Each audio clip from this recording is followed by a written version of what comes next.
Thank you, Your Eminence, for inviting us for this meeting. We are celebrating the 10th anniversary of Pope Benedict XVI's Motu Proprio Summorum Pontificum. How would you assess the impact of this document on the Church across the globe? I think the impact has been major and altogether positive for the restoration of the sacred liturgy as the Second Vatican Council wanted.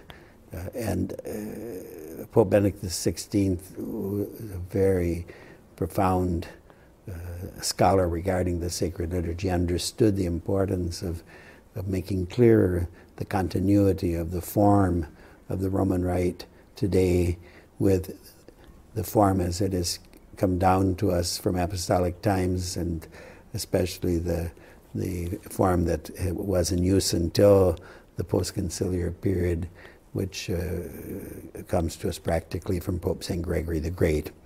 And I see everywhere I go, I travel a great deal, that so many people are attracted to the extraordinary form of the Roman Rite because it helps them to appreciate more deeply, more fully, the reality of the Holy Mass, whether it's celebrated in the ordinary form or the extraordinary form.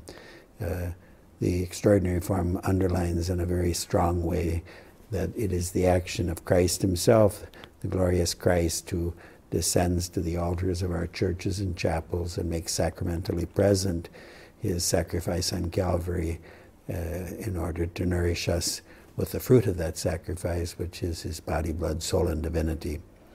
So I am deeply grateful, as so many people are, to Pope Benedict XVI for his vision and courage to issue the Motu Proprio on July 7th, 10 years ago, 2007.